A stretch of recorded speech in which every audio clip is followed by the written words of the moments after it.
예수님을 위한 결단. 한번 따라해 보실까요? 예수님을 위한 결단. 예수님을 위한 결단. 아멘. 예수님을 위한 결단. 영어 제목이 조금 더 멋있어요. Risking it all for Jesus. Risking it all for Jesus. 모든 것을 예수를 위해 건다라는 그러한 멋진 제목인 것 같습니다. 오늘 이제 예수께서 십자가에 못 박히시고 죽으십니다. 이 모든 과정에서 제자들은 그 자리를 떠났습니다. 모두 다 피했어요. 한 제자만 빼고, 그의 이름은 요한, 그리고 4명의 여인들, 그죠? 4명의 여인들이 그 자리에 같이 있었습니다. 근데 오늘 말씀을 보니까요, 2명이 더 있었어요. 2명이 더 있었어요. 그게 오늘 말씀에서 드러나는 내용인데, 이 제자들은요, 온전한 제자들이 아니었다라고 성경에서 말합니다. 좀 비겁했던 제자, 또 요한복음 12장의 43절에 보니까 세상의 영광을 하나님의 영광보다 더 사랑했던 자들이다라고 말을 합니다. 요한복음 12장 42절 말씀 보시면은 이런 말씀이 있죠. 관리 중에도 그를 믿는 자가 많되 바리새인들 때문에 드러나게 말하지 못하니 이는 출교를 당할까 두려워함이라. 누구인지 아시겠죠? 오늘 말씀 같이 읽었을 때 나오는 2 제자 secret agent 이었던 자들입니다. 그들의 이름은 아리마대 요셉, 그리고 누구요? 니고데모. 아리마대 요셉, 니고데모. 아리마대가 어딘지는 잘 몰라요. 근데 공관복음에 보면은 유대인의 지역이라고 했어요. 유대인의 지역. 이 사람이 조금 이따 보겠지만 굉장한 부자였어요. 그게 또 왜 중요한지 오늘 말씀을 나누면서 나올 텐데, 아마도 부유층이 사는 곳이 아리마대라는 지역이 아니었을까. 여기 필라델피아로 치면 어디가 부유층 지역이죠? 어디요? Yeah, there. I can't even say it. 뭐 제가 들으니까 브리모어 뭐 그쪽도, 그죠? 그쪽도 굉장히 그쪽에 사시는 이기선 목사님이 엄청 자랑하세요. 우리 교회는 브리모어에 있다. 그러면 우리 집도 그 옆에 구석에 붙어 있다 그러면서 굉장히 자랑을 하세요. 좋은 동네라고, 아주 부유한 동네라고. 아리마대가 아마 그런 지역이 있을 것 같아요. 근데 이 부자 아리마대 요셉 그리고 니고데모의 이야기가 오늘 말씀이죠. 근데 이 비겁했던 숨어 있던 예수님의 제자 이 2 사람이요, 갑자기 등장합니다. 예수님이 죽으신 다음에 등장을 해요. 그러면서 예수님의 장례를 주도를 합니다. 이게 엄청난 사건이에요. 저희가 그냥 장례를 그냥 이렇게 알아서 돈 있고 부자니까 했나 보다, 이게 아니에요. 많은 의미가 여기 들어있는데, 이 사람들이 결국에는 주님 앞에 온전한 회심을 한 거예요. 여러분, 온전한 회개 또는 회심이 있을 때는요, 삶이 바뀌더라고요. 아멘. 그게 회개예요, 회개. 이 사람들이 뭐 이렇게 됐다 저렇게 됐다 뭐 이렇게 뭐 기도했다 이런 게 나오지 않고요, 그냥 행동으로, 이들의 행동을 통해서 그들의 회심한 것을, 회개한 것을 지금 나타내고 있습니다. 이들의 결단의 모습을 우리가 오늘 이 아침에 함께 살펴보겠는데요, 이것을 보면서 사랑하는 성도 여러분, 우리도 회심하는, 새롭게 결단하는 은혜가 임하게 되길 축원합니다. 우리 모두가 필요한 것 같아요. 왜냐하면요, 우리도 모르게 이 세상에 섞여져 가지고 이 세상에서 그냥 흘러가는 모습으로 살아가고 있는 우리 자신들을 누구보다 우리가 잘 알아요. 그래서 우리는 빨리 회개하고 빨리 생각을 바꿔먹고 예수님께 돌아오는 게 우리 일상화 되어야 될 줄 믿습니다. 그래서 이 사람들을 보면 먼저 첫 번째로 아리마대 요셉의 무덤을 좀 우리가 생각해 보면 좋겠어요. 이 사람은 어떤 사람인지 성경에 조금 모든 복음서에 나오고 있어요. 그냥 시간이 없으니까 그냥 쑥 훑어보면은 마태복음 27장 57절에 보면은 그는 부자였다라고 말합니다. 얼마나 부자면은 부자였다고 말했을까요? 그렇죠? 마가복음 15장에는 그는 존경받는 공회원이다라고 말합니다. 그 말은 산헤드린 공회, 온 이스라엘을 다스리는 70명의 공회원들이 있었어요. 그 중에 한 명이었던 거예요. 굉장히 인플루언처 했던 사람인 것을 볼 수가 있죠. 그리고 누가복음 23장에 보면은 그는 선하고 의로운 자다라고 50절에서 말을 하고 있습니다. 그러면서 51절에서는 그래서 예수에 대한 결정이 이제 산헤드린 공회에서 나올 때 그는 반대했다라는 것을 말해주고 있습니다. 생각해 보세요, 여러분. 부자며 의로우며 유대 최고층 지위를 가졌던 사람이에요. 여러분들 그 말씀 아세요? 그 엄친아라는 얘기 들어보셨어요? 못 들어보셨어요? 야, 엄친아가 뭐냐면 제가 간단하게 말씀드릴게요. 엄친아가 뭐냐면은 엄마 친구 아들이 있는데 너랑은 비교가 안 돼 이 녀석아 하는 말이 엄친아예요. 엄마 친구 아들은 대학교도 하버드를 수석으로 나왔는데 엄마를 위해서 효도를 하고 그러는데 너는 늦잠만 자고 비교당하는 사람이 엄친아예요. 엄친아, 엄마 친구 아들 엄친아. 엄친아 아리마대 요셉. 엄친아 아리마대 요셉 대단했던 사람입니다. 38절 보실까요? 38절 보시면은 예수 제자이나 유대인이 두려워 그것을 숨기더니 누가요? 아리마대 요셉이 2일 후에 빌라도에게 예수의 시체를 가져가기를 구하매 빌라도가 허락하는지라 이에 가서 예수의 시체를 가져가니라. 많은 내용이 여기 들어있어요. 많은 내용이. 근데 빌라도 앞에 당당하게 나갔고 빌라도도 이 사람을 알아봤을 것 같아요. 그러니까 순수히 이렇게 할 수 있을 정도로 굉장히 그 파워와 인플루언스가 있던 사람이었던 것을 볼 수 있죠. 그에게 가서 예수님을 받아오는 거예요. 예수님의 시체를. 그런데 그 전에 더 중요한 게 예수의 제자였대요. 그러나 유대인이 두려워서 다른 말로 하면은 비겁해서 온전히 신앙 중심으로 예수님 중심으로 생활하지 못했던 사람이 이 엄친아 아리마대 요셉이다라고 말하고 있습니다. 근데 여러분 그냥 아유 저런 못난 사람, 아유 저런 부족한 사람 정도로만 보시면 안 되는 게 12장 42절 아까 읽은 말씀이죠. 거기서 보시면은 예수를 따르면은 어떻게 한다고요? 출교한대요. 출교는 교회에서 쫓겨난다는 거예요. 교회에서 쫓겨나는 일을 당할 수 있다라는 거예요. 여러분 오늘이니까 우리가 교회에 막 밥 먹듯이 빰 빼먹고 예배 빠지고 막 그러면서 아무 그게 없는 거죠. 당시 출교를 당한다는 거는 모든 이스라엘 전체가 신앙 공동체였습니다. 그러니까 신앙이 올바로 서 있지 않다 그러면 돌로 쳐 죽이는 그러한 시대였다는 거죠. 그런데 지금 산헤드린 공회의 리더가 출교를 당하게 된 거예요. 이제는 외치고 있는 거예요. 빌라도여 예수의 시체를 나에게 주소서. 뭐야? 그쪽 편이었어? 예수님의 사람이었던 거야? 이거 알아? 대제사장도 알아? 큰일 난 거예요 지금. 무슨 말이죠? 목숨을 걸고 예수님의 시체를 수거해 가겠다라고 지금 결단하고 나타나고 있는 것입니다. 여러분 상상해 보세요. 예수님의 시체를 어떻게 됐는지 우리가 한번 저를 보세요. 예수님의 시체가 어땠는지 이제 예수님께서 십자가에서 못 박혀서 6시간 동안 피를 흘리신 다음에 이제는 죽으셨어요. 그렇게 예수님이 죽어 있을 때 아리마대 요셉이 가서 예수님을 내려옵니다. 아마 아리마대 요셉은 도와줄 사람이 없었을 거예요. 지금 시기가 그래요.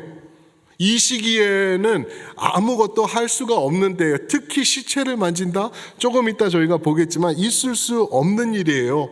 그래서 아리마대 요셉이 사다리를 갖다가 놓고 이제 예수님을 십자가에서 내리려면 어떻게 했어야 됐을까요?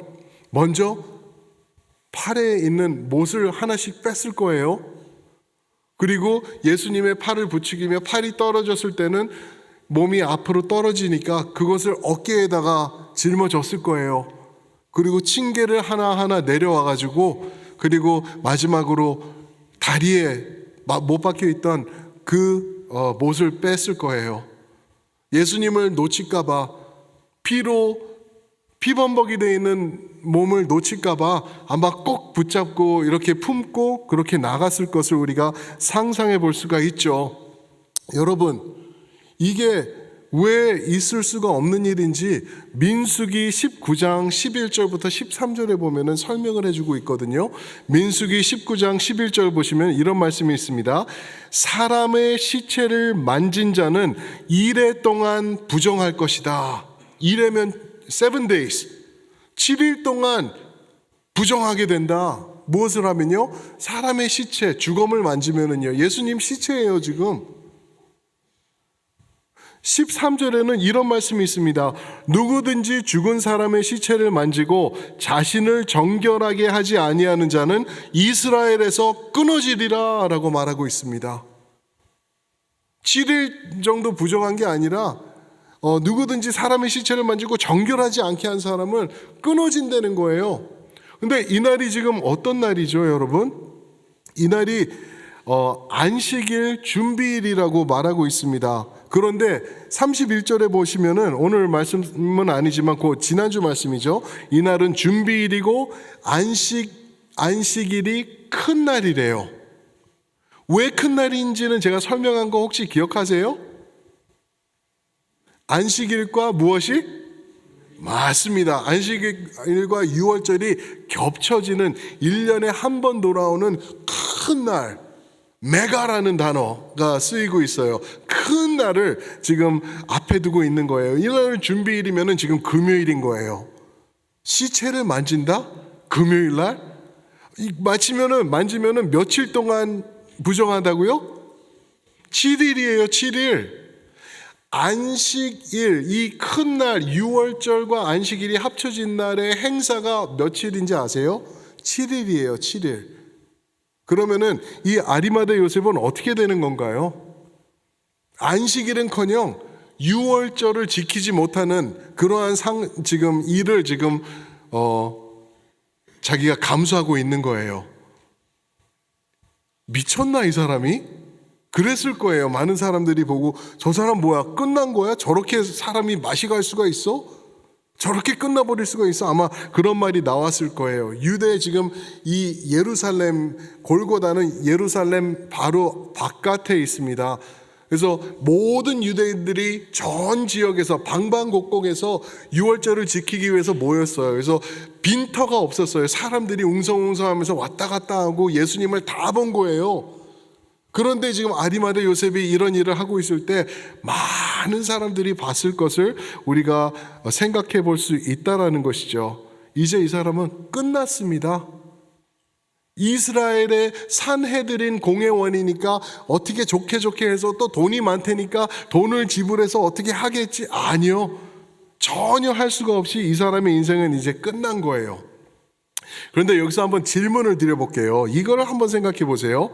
부자 아리마다 요셉 맞죠? 마태복음 15장 부자 27장 부자 아리마다 요셉은 41절에 보니까 그 골고다에다가 새 무덤을 이제 희우했다 그러죠. 파놨어요. 새 무덤을 돌을 깎아서 파놨어요. 여러분 왜 그랬을까요? 뭐 무덤이 필요할까 그렇지 뭐가 왜 있어? 아니요, 절대 그렇지 않아요. 생각해 보세요, 여러분. 예를 들어서 아브라함을 생각해 보겠습니다. 아브라함이 묻혔을 때 그 무덤에는 아브라함 혼자만 묻히던가요? 아니요, 누가 묻히죠? 가족들이 다 묻혀요. 그 후손들이 아내 사라가 먼저 묻히고 자기도 묻히고 후손들 야곱도 묻히고 그렇게 들어가게 되는 거예요. 이게 이스라엘의 무덤의 그 법칙이었어요.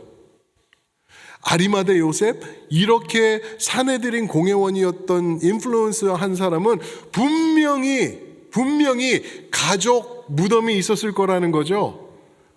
새 무덤이 없어가지고 새 무덤을 팔 사람이 아니라는 거예요. 이해가 되시죠? 지금 그러고 있어요. 새 무덤인데 새 무덤을 파는 거 오케이 좋아. 이제 자기는 특별하니까 돈을 들여서 새 무덤을 팠다고 칩시다. 그랬는데 그 무덤이 지금 어디에 있는 거예요? 십자가 옆에 골고다에 있습니다. 골고다에.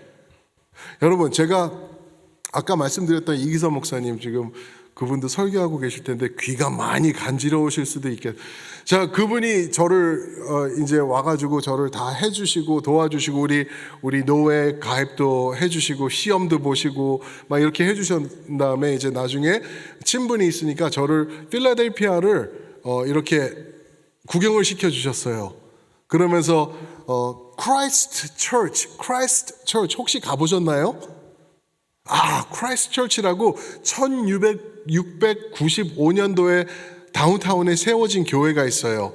그 교회 옆에는 참 필라델피아 대단하죠. 무덤들이 교회보다 더 커요. 그렇죠?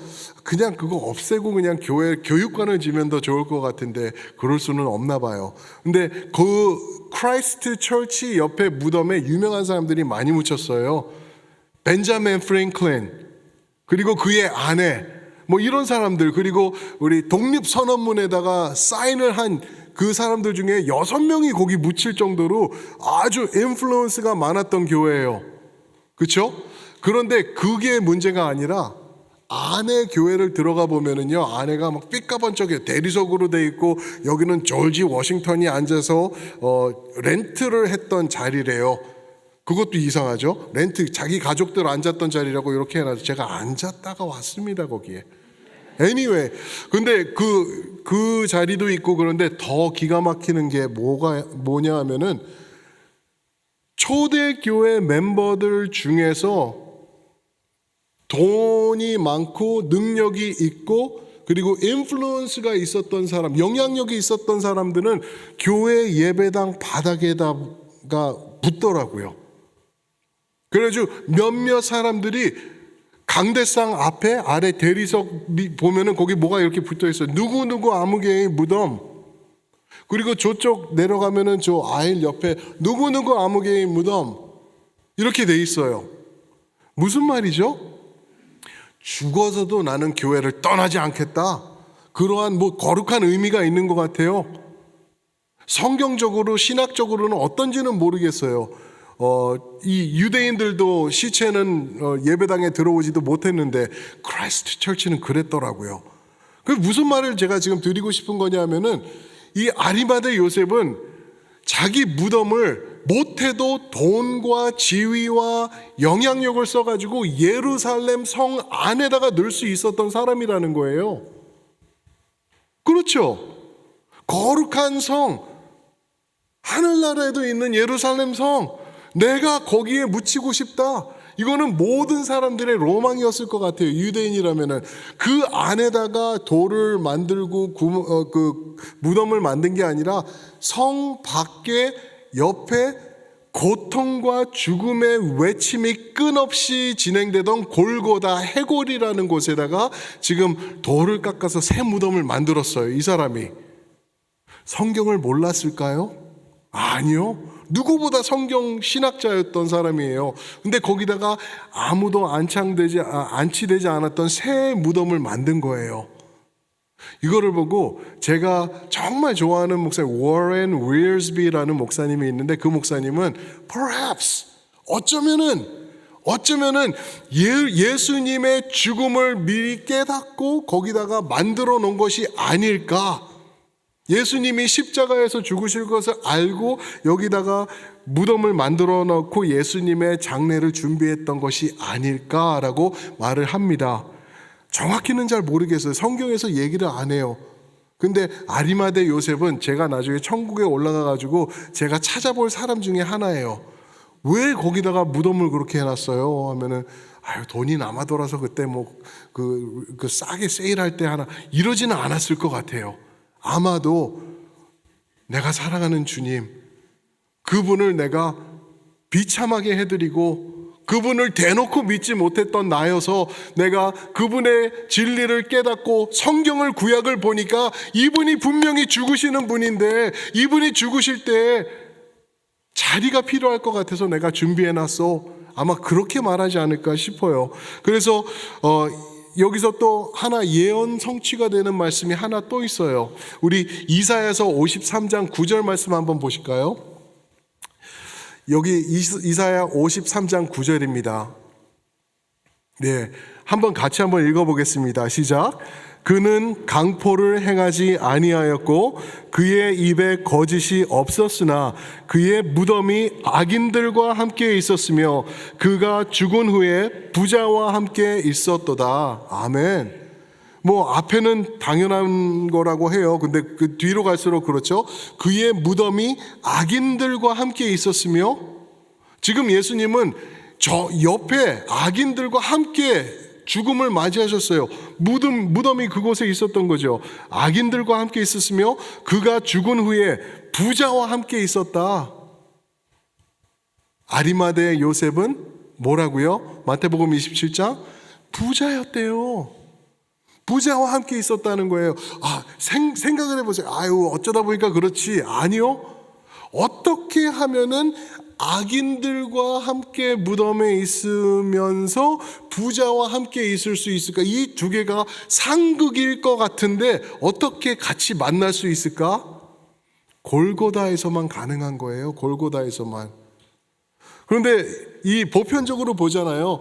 이제 십자가형으로 죽은 자들은 범죄자들이에요. 맞죠? 범죄자들이어서 이 사람들은 장례 절차를 할 수가 없어요. 법으로 막아놓고 있어요. 가끔씩 가족들이 와가지고 우리 아들 내려주세요, 우리 남편 내려주세요 하면은 시체는 받아갔다고 해요.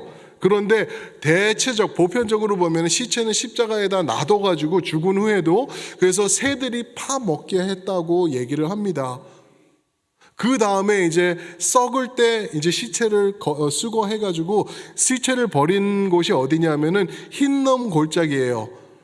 히넘 Valley of 히넘이라고 예루살렘 성 서남쪽에 있는 곳이에요. 서남쪽에 있는데 여기는 모든 이스라엘의 쓰레기들, 예루살렘의 쓰레기를 여기서 불태우는 곳이에요. 그래서 게헤나, 지옥을 영상한다 그래서 지옥의 그림이 꺼지지 않는 불의 그림이 여기서 나오는 곳이에요. 구더기들이 있고 불이 꺼지지 않고 시체들과 죽음의 향기가 끊이지 않는 곳, 연기가 계속 끊임없이 나는 곳, 게헤나. 이곳에다 갖다가 던지는 게 십자가에서 죽은 사람들의 그 장례라는 거죠. 근데 우리 예수님은요, 십자가에서 죽어서 악인들과 함께 있을 뿐만 아니라 부자들과 함께 있어가지고 그곳에서 새로 아무도 안치되지 않은 새로운 무덤에 안치되신 것을 말하고 있습니다. 그런데 이 아리마대 요셉 옆에는 또 한 명이 있었죠. 분명히 이 모든 일을 진행할 때 혼자는 할 수 없었어요. 이 사람이 누군가 하면 두 번째 포인트인데요. 니고데모였어요. 니고데모의 장례 절차를 한번 우리가 보면은 좋을 것 같아요. 니고데모 또한 여러분들 아시듯이 이 사내들인 공의 원이었다라는 것을 우리 요한복음 3장에서 미리 말해주고 있죠. 그죠? 그래서 요한복음 3장에서 나오는 게 하나님이 세상을 이처럼 사랑하사, 그 니고데모와 대화하시는 내용으로 나온 내용입니다. 오늘 39절 한번 보겠습니다. 39절 제가 읽습니다. 일찍이 예수께 밤에 찾아왔던 니고데모도 3장을 말하고 있는 거죠. 모략과 침향 섞은 것을 100리트라쯤 가지고 온지라. 40절 이에 예수의 시체를 가져다가 유대인의 장례법대로 그 향품과 함께 세마포로 쌌더라. 아멘. 모략과 침향을 갖고 왔대요. 이게 유대 장례식에서 시신을 prepare 할 때, 준비할 때 쓰던 이 향유인 것을 우리가 볼 수가 있죠. 유대 장례 때 어떻게 했냐면요, 시신을 가져다가 놓고 이 세마포로 쌉니다. 세마포로 싸기 시작을 해요. 근데 세마포로 쌀 때 이 향유들을, 모략과 이 침향을 조금씩 넣어요. 세마포에다 묻혀서 이렇게 감습니다. 왜요? 그래야지 썩은 내가 당장 나지 않기 때문에. 바로 하루 반나절이면은 뜨겁고 더운 곳이어서 썩 부패되기 쉽기 때문에 이런 것을 조금씩 발라서 넣습니다. 그런데 재밌는 것은 여기서 100리트라를 가지고 왔대요. 100리트라. 이게 얼마나 무거운 건가 해가지고 보니까 영어 NIV 성경에서는, 우리 브리지에서 쓰는 NIV 성경에서는 75 pound래요. 75 pound. 75 pound. 여러분, 이게 그냥 상상을 초월하는 거예요. 이게 이 모략과 침향은 엄청 비싼 거였거든요. 엄청 비싼 거였어요. 그래가지고 있으면은 살짝 이렇게 묻혀서 세마포로 이제 시신을 마르는 정도, 그 정도였는데 75파운드를 갖고 왔다는 거는 왕들에게만 적용되는 어마운트를 훌쩍 뛰어넘는 거예요. 보통 사람들은 요만큼, 손가락, 새끼손가락 반의 반만큼 그거를 이렇게 해서 바르는 건데 75파운드래요. 그래서 한 학자들이 오늘날 돈으로 이 75파운드의 100리트라의 모략과 침향을 환산해 보니까 놀라지 마세요, 여러분. 15에서 20만 불. 너무 안 놀라신다. 15에서 20만 불이래요. 20만 불. 집 한 채 값을 예수님의 시신에다 지금 때려 붓고 있는 거예요. 누가? 니고데모가요. 니고데모가. 이것을 이렇게 한번 생각을 해봤어요. 오늘날 여러분들이 비싼 몰에 가가지고 멋있는 비싼 향수를 사면은 보편적으로 보면은 한 150불 정도 좋은 거 사면은, 근데 향수들 요만큼 조금 3아운스 그렇지 않습니까? 한 200불씩만 아주 최고의 향수를 산다고 하면 200불 될까요? 모르겠어요. 그런 향수를 1000병을 갖고 와가지고 예수님에게 지금 부은 거예요, 여러분. 이거는 왕들을 제사할 때만 있는 그러한 일을 지금 니고데모가 예수님에게 하고 있는 것입니다. 이사야서 53장 9절, 죽은 후에 누구와 함께 있었도다? 부자와 함께 있었도다. 말씀의 예언 성취가 여기서 또 이루어지고 있는 것입니다. 여러분, 한번 생각해 봅시다.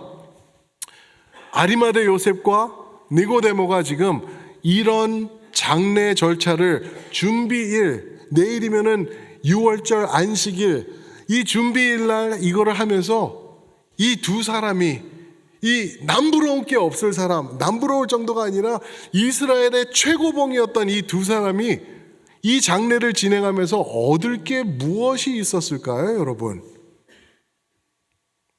질문을 다시 드려볼게요. 얻을 게 아니라 잃을 것은 무엇이었을까요, 여러분? Everything. Risking it all.